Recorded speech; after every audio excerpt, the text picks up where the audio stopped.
आज के टॉपिक में भी हमारी लैंड रेवेन्यू पॉलिसी दिल्ली सल्तनत की कंटिन्यू रहेगी। और मैंने जहां पे खत्म किया था वो अलाउद्दीन खलजी की लैंड रेवेन्यू पॉलिसी थी। आपको याद होगा, जिसका मैंने सारांश ही निकाला था कि अलाउद्दीन खलजी ने बेसिकली जो इंटरमीडियरीज थे, जिनको बर्नी, खुद मुकद्दम और चौधरी कह के रेफर करता है, उनकी जो है पावर्स को कम करने की कोशिश की थी। और वो उनको इस लेवल पे ले आया था कि ऑर्डिनरी पेजेंट्स की तरह वो भी जो है वो रेवेन्यू पे करें। और स्टेट ने डायरेक्ट कांटेक्ट जो है वो पेजेंट्स के साथ एस्टेब्लिश किए, और उनको जो है जो खुद मुकद्दम और चौधरी जो खुद ही चार्जेस भी लेते थे वो भी खत्म कर दी, क्योंकि अब स्टेट जो है वो डायरेक्टली इन्वॉल्व हो गया था किसानों के साथ रेवेन्यू कलेक्शन में। अब बेसिकली हम मेजर पॉलिसी मोहम्मद बिन तुगलक की डिस्कस करेंगे रेवेन्यू से रिलेटेड, क्योंकि बीच में पीरियड तो कुतुबुद्दीन मुबारक शाह का भी है, लेकिन उसके पीरियड में आपको मालूम है कि अलाउद्दीन के मार्केट कंट्रोल पॉलिसी भी, उसके सारे प्रोविजंस खत्म हो गए थे, वो नहीं फॉलो की गई, ना ही उस तरह की रेवेन्यू रेगुलेशंस फॉलो की गई। तो एक जो मेजर सुल्तान इस पीरियड का तुगलक पीरियड का, उसमें मोहम्मद बिन तुगलक की पॉलिसीज ऐसी हैं जो हम डिस्कस कर सकते हैं लैंड रेवेन्यू की कनेक्शन में, लेकिन उसको हमको एक कॉन्टेक्स्ट में देखना पड़ेगा, क्योंकि जब हम मोहम्मद बिन तुगलक की पॉलिसी डिस्कस करेंगे तो बेसिकली हम दोआब में किस तरह से जो टैक्सेशन हुआ, जिसको हम इस तरह से पढ़ते हैं कि कैसे दोआब में टैक्स जो है वो बढ़ाया गया और उसके बाद फिर रिवोल्ट हुआ, तो इसका एक परिप्रेक्ष्य है, इसका एक कॉन्टेक्स्ट है। उस कॉन्टेक्स्ट में हम मोहम्मद बिन तुगलक की रेवेन्यू पॉलिसी की बात करेंगे। और कॉन्टेक्स्ट ये है कि उससे पहले थोड़ा सा गयासुद्दीन तुगलक के जो मेजर्स थे उनको हम पहले डिस्कस करेंगे। तो जैसे गयासुद्दीन तुगलक ने भी अलाउद्दीन के भू राजस्व नीति की तरह उसने भी भू राजस्व में थोड़ा सुधार करने का प्रयास किया। उसने ये किया कि उसने खुद और मुकद्दम लोगों को थोड़ी छूट दी।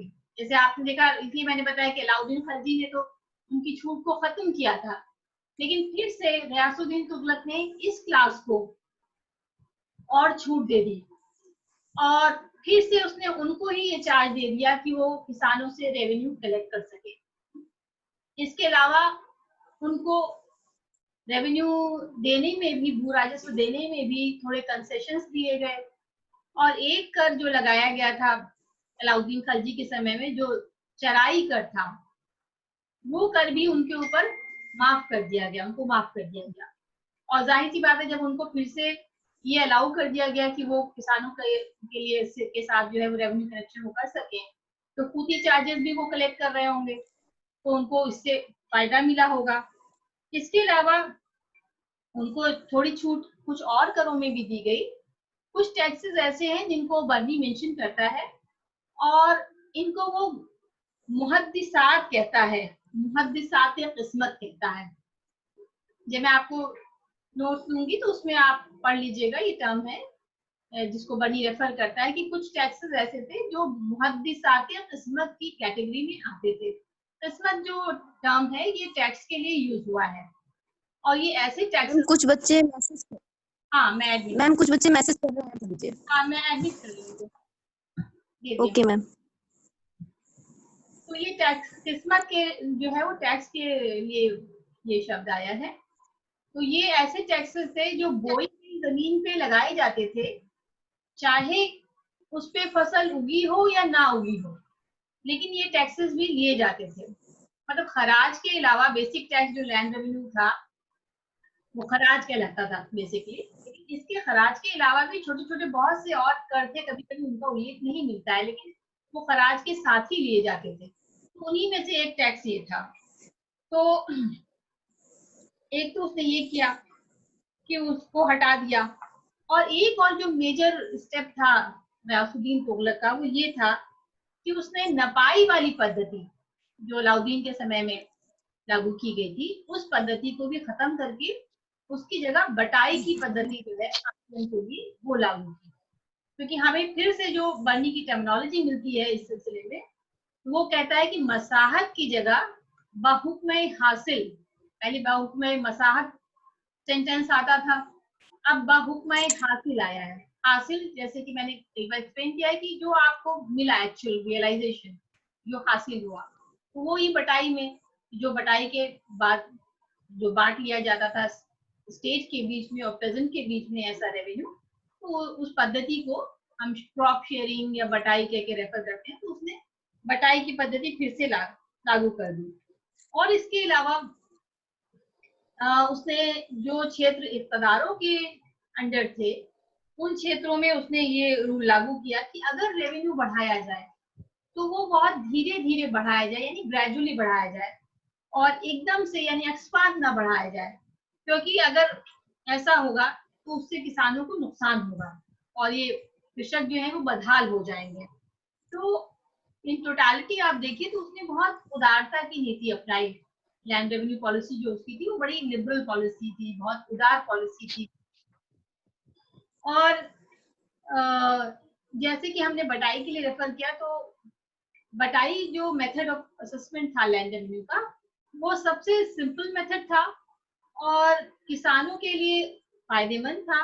इसकी वजह ये थी कि जो भी फसल होती थी वो क्योंकि बराबर से शेयर हो जाती थी स्टेट के बीच में और किसान के बीच में, तो अगर वो उसका बेनिफिट होता था तो वो भी दोनों को मिलता था, और अगर नुकसान होता था, जैसे कि किसी वजह से, किसी आपदा से, प्राकृतिक आपदा से, नेचुरल कैलामिटी से अगर फसल खराब हो जाए, तो उसका नुकसान भी दोनों ही उठाते थे। तो इसलिए ये किसान के लिए मेथड बहुत अच्छा था। तो आप अब इस कॉन्टेक्स्ट में फिर हम मोहम्मद बिन तुगलक की पॉलिसी देखेंगे कि उसने क्या चेंजेस किए। तो मोहम्मद बिन तुगलक के रेवेन्यू पॉलिसी के आकलन के लिए भी हमको बर्नी का अकाउंट तो मिलता ही है, तारीखी फिरोजशाही, और इसके अलावा हमको याह्या बिन अहमद सरहिंदी का भी अकाउंट मिलता है, अफीफ का भी अकाउंट मिलता है, कई सोर्सेज हैं इस पीरियड के लिए। और ऐसा कहा जाता है कि ना ही केवल दोआब में, बल्कि उसने ये भी कोशिश की कि जो जो रीजन्स या जो प्रोविंसेस उसके कंट्रोल में आ गए थे, उन सभी में वही पैटर्न वो लागू करे जो रेवेन्यू पॉलिसी वो अपना रहा था दोआब के रीजन में, बाकी क्षेत्रों में भी वो वही लागू करे। जैसे कि वो चाह रहा था कि मालवा में भी, गुजरात में भी, दक्षिण भारत में, बंगाल में, सब जगह वही पैटर्न जो है वो रेवेन्यू लेने का वो लागू रहे। तो ऐसा कहा जाता है कि अपने शासनकाल के दूसरे चरण में, सेकेंड फेज में, उसने कर में कुछ वृद्धि कर दी। अब इसको लेकर इतिहासकारों में आपस में जो है वो लोग एकमत नहीं है, और जो अकाउंट हमको बर्नी का मिलता है उसमें बर्नी उसको ऐसे कह के रेफर करता है कि ये वृद्धि जो है 1 से 10 और 1 से 20 गुना थी। तो सभी मॉडर्न हिस्टोरियंस ने इस बात का खंडन किया है, और वो लोग ये कहते हैं कि इतना ज्यादा नहीं हो सकता कि 1 to 10 और 1 to 20 बढ़ा दिया जाए। और ये जो भाषा है बर्नी की, ये अतिशयोक्ति वाली भाषा है, ये मतलब इसमें जो एग्जैजरेशन है, और ये बोलचाल वाली भाषा है। जैसे हम कहें कि भाई 10-20 गुना ये हो गया, ये तो ये बोलचाल वाली भाषा है, लिखने वाली भाषा नहीं है। अब उसने कितना रेवेन्यू बढ़ाया इसका तो एग्जैक्टली सबको आइडिया नहीं है, लेकिन फिर भी अलाउद्दीन के टाइम पे हम पाते हैं कि मैक्सिमम जितना था कि 50% मैक्सिमम अभी तक रेवेन्यू हम पाते हैं कि सबसे ज्यादा रेवेन्यू जो बढ़ा है वो 50% ऑफ द ग्रॉस प्रोड्यूस था। तो ये तो नहीं लगता कि 50% से ज्यादा उसने बढ़ा दिया, उतना ही रहा होगा, इतना ही मैक्सिमम कर दिया होगा 50%। और इस पर जो है दो हिस्टोरियंस ने, बर्नी ने और याह्या ने, अपने अपने स्टेटमेंट्स दिए हैं। तो बर्नी ये कहता है कि कृषकों पर कुछ नए अबवाब लगा दिए गए, अतिरिक्त अबवाब। अबवाब शब्द जो है यहाँ वो कर के लिए आया है, टैक्स के लिए ही आया है। Some new taxes और अबवाब were imposed on the peasants। और इसके अलावा 3 मुख्य करों का आकलन इस तरह से किया गया कि उन्हें बड़ी सख्ती के साथ वसूला गया, जिसमें एक तो खराज था जो भूमि से लिया जाने वाला कर था, और दूसरा आपको मालूम है कि अलाउद्दीन के समय में घरई और चराई दोनों टैक्स लगे गए थे, तो वो टैक्सेस भी दोनों कलेक्ट किए जाने थे, तो ये तीनों टैक्सेस हो गए। लेकिन ये लिखता है बर्नी की घरी और चराई को इस तरह से सख्ती से वसूल किया गया that the houses were counted and the cattle were branded। कि घरों की गणना की गई और मवेशियों को दागा गया। तो जैसा कि साफ जाहिर है इस सेंटेंस से कि ऐसा इसलिए किया गया होगा कि कोई बचने ना पाए, कि हाँ अगर घरों की गिनती हो जाएगी तो कोई बच नहीं पाएगा, और अगर मवेशियों को दागा जाएगा तब भी कोई नहीं बच पाएगा। अब फिर से यहाँ पे ये बता दूं कि देखिए ये क्लास वही क्लास होगी जिसके पास ज्यादा मवेशी होंगे और जिसके पास पक्के घर होंगे। तो जिनमें से गांव का जो सम्राट वर्ग था, जिसको हम खुद मुकद्दम, मुखिया या चौधरी कह के रेफर करते हैं, ये वही क्लास थी जिसके पास अपने पक्के मकान थे और जिसके पास जो है मवेशी ज्यादा थे। तो यानी फिर सख्ती जो है इन्हीं लोगों पे की गई। और फिर यहया ये कहता है, जो राजस्व अधिकारियों के विषय में वो ये कहता है, लिखता है कि जमीन की पैमाइश की गई और आधिकारिक तौर पर पैदावार का आकलन किया गया। यानी फिर से पहले बटाई पद्धति बीच में शुरू हुई गयासुद्दीन तुगलक द्वारा, अब फिर से मोहम्मद बिन तुगलक ने पैमाइश लागू कर दी। और वो ये कहता है कि आकलन जो है वो आधिकारिक तौर पर किया गया, पैदावार को कम दाम में आंका गया, और उसके लिए वो इन शब्दों का इस्तेमाल करता है, वफाए फरमानी, यानी फरमान के अनुसार जो आधिकारिक आदेश थे उनके साथ अनुसार ऐसा किया गया। सिस्टम बिल्कुल वही है जैसे अलाउद्दीन के समय में हुआ था कि पैमाइश हुई और एस्टिमेशन हुआ, एक्चुअल प्रोड्यूस नहीं। जो अनुमान लगाया गया उसके आधार पर प्रति बीघा क्या पैदावार थी, इसका सिर्फ अनुमान ही लगाया गया था। तो इसमें भी यही हुआ कि अनुमान लगाया गया, यानी जो एक्चुअल प्रोड्यूस था, जो बटाई में होता है, ऐसा नहीं था, अनुमान लगा के आंका गया पैदावार को। और वो ये भी कहता है कि आकलन करते समय जो है फसलों को नकदी भाव में बदलने के लिए भी सही दामों का प्रयोग नहीं किया गया। अब यहाँ थोड़ा सा एनालिसिस रिक्वायर्ड है, सही दामों का प्रयोग नहीं किया गया। वो व्हाट ही मींस टू से इज दैट कि officially assume prices were used, कि सरकारी दाम पे जो जो थे फसलों के, अनाज के, उन सरकारी दामों का यूज किया गया जब ग्रेन को कैश में कम्यूट किया गया। यानी कि भाई इतने मन चावल है या जौ है या बाजरा है, जो भी चीज जब उसको कन्वर्ट करेंगे कैश में, तो सरकारी उसके लिए प्राइसेस फिक्स थे, उनके बेसिस पे किया गया। तो इन सब कारणों से ये लोग दोनों ही हिस्टोरियंस ये लिखते हैं कि इन सब कारणों से दिल्ली और उसके आसपास दो आपके क्षेत्रों में कृषक विद्रोह फैल गया। और इस विद्रोह का जो नेतृत्व था वो भी गांव का संभ्रांत वक्त यानी खुद मुकद्दम और चौधरी कर रहे थे। जैसे मैंने आपको बताया, क्योंकि अफेक्टेड ज्यादा यही क्लास थी, इसके ऊपर टैक्स का भार ज्यादा पड़ा था। और वो भी आप सब जानते हैं कि जब विद्रोह फैल गया तो किस तरह से सुल्तान ने उसको सप्रेस किया गया, यानी अपने शब्ददारों को उसने भेजा और उनको जो है वो जो जो जंगल में भाग गए थे उनको भी ढूंढ ढूंढ के मारा गया और बहुत क्रूरता से इस विद्रोह का दमन किया गया। और उसके बाद फिर जो बर्नी का स्टेटमेंट है वो स्टेट ऑफ अफेयर्स को, जो उसके बाद जो कुछ हुआ उसको दर्शाता है। बर्नी कहता है कि द्वार में जो कुछ हुआ, जैसे कि फसलों का बर्बाद हो जाना, कृषकों की तबाही, अनाज लाने वाले बंजारों की संख्या में कमी, तो हिंदुस्तान के प्रांतों में से दिल्ली के क्षेत्रों में अनाज नहीं पहुंचा, क्योंकि जब अनाज बर्बाद हो गया, किसान बर्बाद हो गए, फसलें तबाह हो गई, तो जो बंजारे थे वो वहां से अनाज नहीं ला पाए और दिल्ली में ये चीजें नहीं पहुंच पाई। तो वो लिखता है कि दिल्ली और दोआब के क्षेत्रों में भारी अकाल पड़ गया और अनाज के दाम बहुत बढ़ गए। और जब वर्षा भी नहीं हुई तो अकाल का क्षेत्र और विस्तृत हो गया। तो आप ये देखेंगे वो पहले उन कंडीशंस का जिक्र करता है, पहले ये नहीं कहता कि फेमिन हो गया, पहले ये कहता है कि मतलब अनाज की कमी हो गई इन कारणों से, क्योंकि अनाज नहीं मिल पाया, क्योंकि कल्टीवेशन जो है वो खत्म हो गया, बर्बाद हो गया, अनाज सारा बर्बाद हो गया, लोगों ने विद्रोह कर दिया, तो लोग ला नहीं पाए बाजार में, तो एक जो है वो अकाल जैसी स्थिति उत्पन्न होगी। लेकिन फिर उसके बाद कुछ ऐसा हुआ कि वर्षा भी नहीं हुई और कई वर्षों तक ऐसे ही चलता रहा। तो ऐसा लगता है कि लगभग 1334 और 1335 में जो है वो अकाल की शुरुआत हुई और एक लंबा पीरियड रहा, लगभग 7 सालों तक, 7 वर्षों तक यही स्थिति बनी रही कि अकाल की स्थिति बनी रही। तो अब आरंभिक स्टेज में बनी जो है, इसको अलाउद्दीन मोहम्मद बिन तुगलक की भू राजस्व की बढ़ी हुई मांग से जोड़कर देखता है। इसीलिए जब भी हम इसको पढ़ते हैं तो हम इंक्रीज इन टैक्सेशन इन द्वाब इस तरह से पढ़ते हैं कि द्वाब में कैसे कर में वृद्धि हो गई।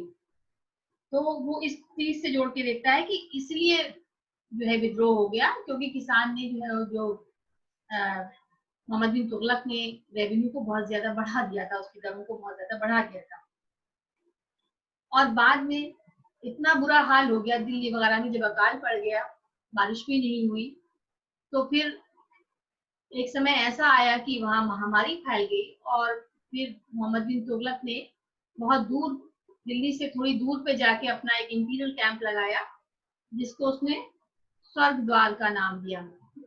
और कहते हैं कि लगभग 2 साल तक सुल्तान वहां रहा, और भी जो नोटेबल्स थे दिल्ली के, वो भी वहां जाके बस गए। फेमिन से दूर का इलाका था, और इन क्षेत्रों में फिर अनाज जो है वो अवध के एरिया से पहुंचाया गया, जहाँ की दो अकाल जैसी स्थिति नहीं थी, तो वहां से अनाज इन क्षेत्रों में पहुंचाया गया। तो उसके बाद जब मोहम्मद बिन तुगलक वापस आया दिल्ली अपने इंपीरियल कैंप से, जो स्वर्गद्वार था, तब उसने एक व्यवस्थित योजना बनाई, क्योंकि कृषि की हालत बहुत खराब हो चुकी थी।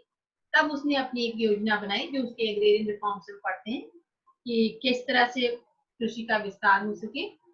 और इस योजना के अंतर्गत उसने किसानों को वो ऋण देना शुरू किया, जिसको सोंधार के नाम से जाना गया।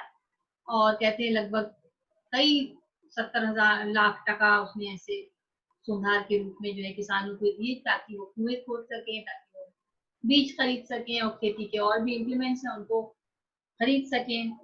और एक बहुत बड़ी योजना बनाई गई। तो उसके लिए सबसे पहले एक डिपार्टमेंट बनाया गया, जिसको आपने सुना होगा उसका नाम, कि उसने दीवाने अमीर कोही नामक एक विभाग की स्थापना की, और जिसका मकसद ये था कि किस तरह से कल्टीवेबल एरिया जो है उसको बढ़ाया जाए, खेती लायक एरिया जो है उसका विस्तार किया जाए। So the plan was to expand the cultivable area. तो इसके लिए उसने कई शब्दार अपॉइंट किए, और उनको चार्ज दिया कुछ टेरिटरी का। और ये कहा गया कि जो वर्ड्स आते हैं 30 करोड़ बाय 30 करोड़, यानी 100 किलोमीटर बाय 100 किलोमीटर का एरिया जो है वो रेवेन्यू ऑफिसर्स के चार्ज में दिया गया, कि इतने बड़े बड़े एरिया में उनको खेती का कल्टीवेशन किया गया। और निर्देश ये थे कि एक चप्पा भी जमीन अनकल्टिवेटेड नहीं रहनी चाहिए, कि जितनी भी ऐसी भूमि थी, जैसे वैसे तो हम उसको बंजर कहते हैं, मतलब बंजर मतलब जिसपे खेती नहीं हो रही थी, ऊसर नहीं। ऊसर भूमि तो ये जिसपे कुछ पैदा ही ना हो, लेकिन वो बंजर भूमि जिसपे खेती नहीं हो रही थी, उसको भी अब कल्टीवेशन के अंतर्गत लाना था। तो इन बंजर भूमि को भी, उसको उस पे भी खेती का विस्तार करना था। और कहते हैं जो भी मोहम्मद बिन तुगलक ने इस संबंध में निर्देश दिए, उनको उसलूब कहा गया, और उन सब चीजों को लिख लिया गया। और दूसरा ये, एक तो था एक्सपेंशन ऑफ कल्टीवेशन, यानी खेती वाले क्षेत्र का विस्तार होना, और दूसरा ये था रोटेशन ऑफ क्रॉप्स, कि कैसे फसलों को बदला जाना था, ताकि जमीन जो है वो अपनी उर्वरकता बढ़ाए, उसकी उर्वरकता बढ़े। तो वो था रोटेशन ऑफ क्रॉप्स, यानी जैसे कि बोई गई फसलों में परिवर्तन करना, जैसे जौ की जगह गेहूं, गेहूं की जगह गन्ना, गन्ने की जगह अंगूर या खजूर। तो इस तरह की पॉलिसी उसने अपनाई। तो ये जो था वो रोटेशन ऑफ क्रॉप्स था, कि इनसे कैसे खेती जो है वो अच्छी उन्नत दशा में हो सके। लेकिन इसका रिजल्ट भी आपको मालूम है कि ये सारी चीजें उसने की, लेकिन और लोगों को जो लोन भी दिए थे, लेकिन खुद जो है दोनों ही लिखते हैं, अफीफ भी लिखता है और बनी भी लिखता है, कि मोहम्मद बिन तुगलक ने जो भी दिया था ऋण, उसका कोई फायदा नहीं हुआ, क्योंकि जिन लोगों को दिया गया था वो लालची थे बहुत, और उन्होंने ये सारा पैसा अपने ऊपर खर्च कर लिया, और उनको इन सब चीजों के बारे में ऐसा कुछ नहीं मालूम था कि कुछ करते, कोई सुधार लाते, उन्होंने ऐसा कुछ नहीं किया। और क्योंकि सुल्तान की अकस्मात मृत्यु हो गई थी सट्टा में, तो वो वहां से जब वापस नहीं आ पाया तो जो है ये सारे पैसा जो है ये व्यर्थ गया। ये खेती के रिफॉर्म्स के लिए जो उसने पॉलिसी बनाई थी, सुधार की जो पॉलिसी बनाई थी, ये उस पर खर्च नहीं हो पाया।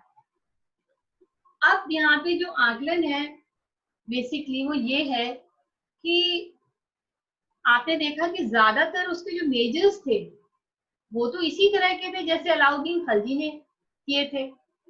अगर हम इंक्रीज ऑफ लैंड रेवेन्यू की बात करें तो 50% जैसे मैंने आपको कहा यूजुअली उससे ज्यादा एक्सीड नहीं करता था रेवेन्यू डिमांड। रेवेन्यू की मांग, भू राजस्व की मांग उससे ज्यादा बढ़ के नहीं दी जाती थी। तो मान लिया कि 50% तक मैक्सिमम रेवेन्यू हो गया। और उसके बाद ये दोनों टैक्सेस जो हमको मालूम है कि भाई घर पे लगने वाला टैक्स और चराई, ये दोनों टैक्सेस भी जो है वो अलाउद्दीन खलजी के टाइम पे भी लगाए गए थे। तो वजह क्या हुई कि विद्रोह क्यों हो गया? अब सारी चीजें, सारी रेगुलेशंस तो वही हैं, मगर अलाउद्दीन खलजी के वक्त पे विद्रोह नहीं हुआ और इसमें क्यों हो गया? ये सोचने की बात है। तो इसके लिए हम एक दो कारण दे सकते हैं। पहला कारण तो ये जो मैंने आपको कॉन्टेक्स्ट डिस्कस किया कि मोहम्मद बिन तुगलक से पहले गयासुद्दीन तुगलक ने जो पॉलिसी अपनाई थी वो उदारता की थी, वो बड़ी लिबरल पॉलिसी थी। उसमें फिर नपाई जो है व्यवस्था खत्म करके बटाई कर दी थी, है ना। और उसने खुद मुकदम वगैरह को फिर से काफी छूट देती थी, कई करों में छूट देती, कंसेशन दिए थे उनको, फिर से वो लोग रेवेन्यू कलेक्ट करने लगे थे।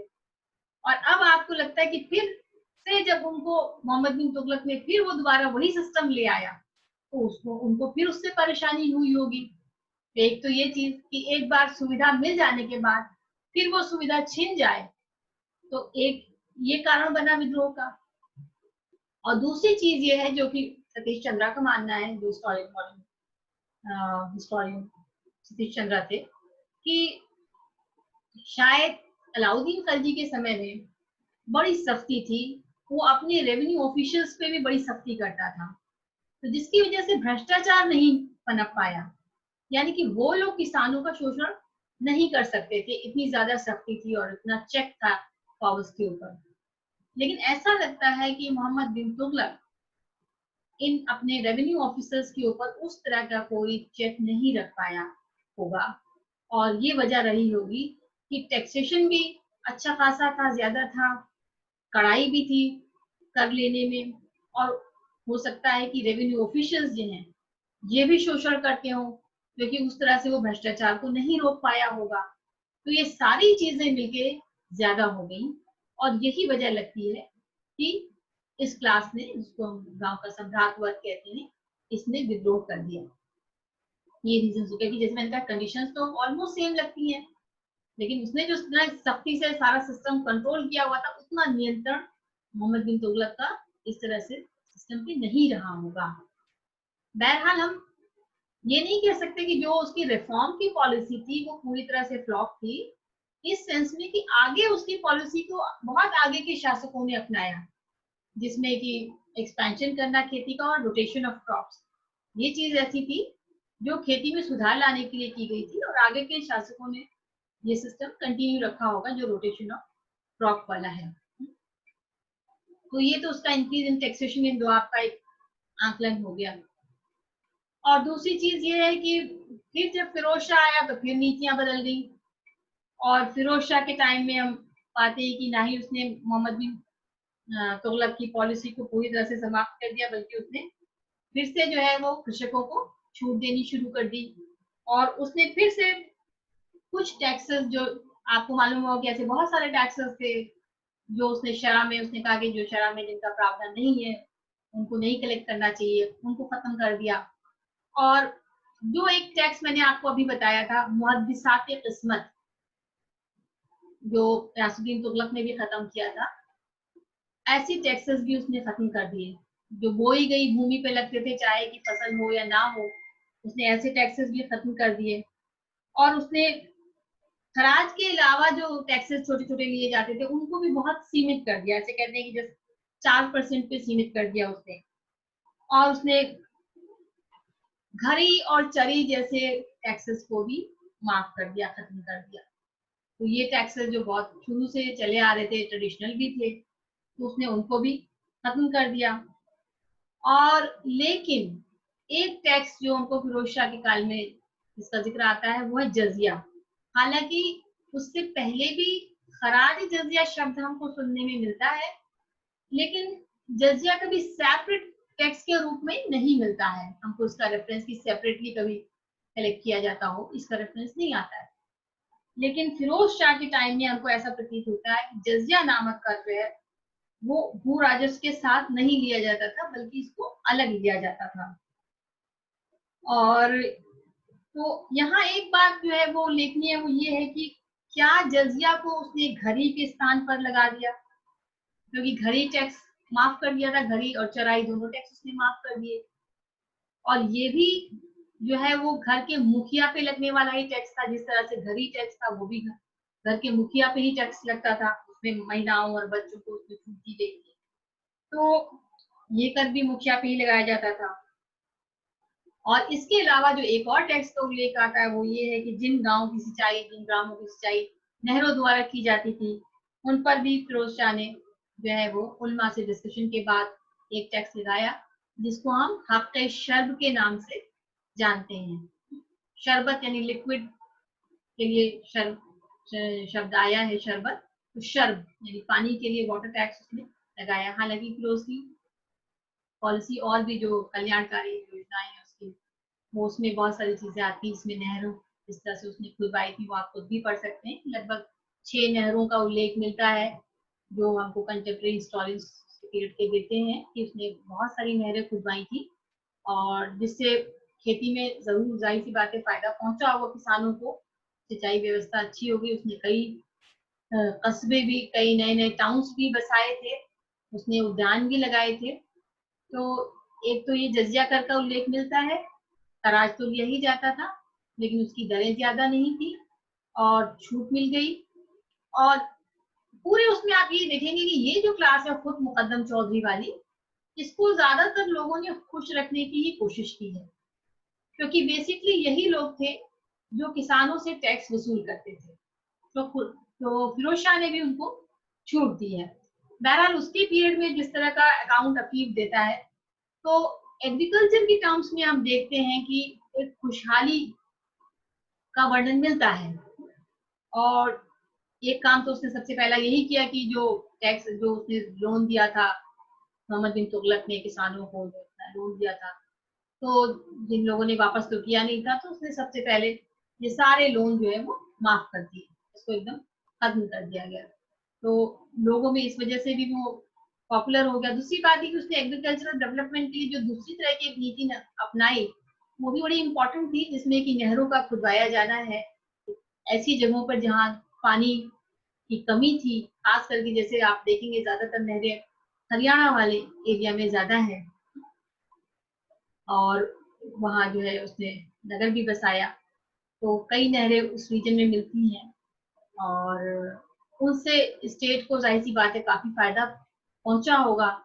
और इतना फायदा पहुंचा कि उसने कई टाउन्स जो है वो बनवाए, क्योंकि जब खेती उन्नत दशा में हो गई, तो नए नए नगरों की व्यवस्था थी कि जहां ग्रेन मार्केट्स यानी मंडी डेवलप की जा सके। तो इसलिए उसने कई शहर बसाए, उनके नाम आपको मालूम है कि उसने फिरोजपुर भी बसाया, फिरोजाबाद भी बसाया, हांसी में भी शहर बसाया, कई शहर बसाए उसने, और पानी की बड़ी अच्छी व्यवस्था की, उद्यान भी बहुत लगाए। तो वो पॉलिसीज और थोड़ी हम बाद में डिस्कस करेंगे। अगर आपको अब कुछ पूछना है तो आप पूछ सकते हैं।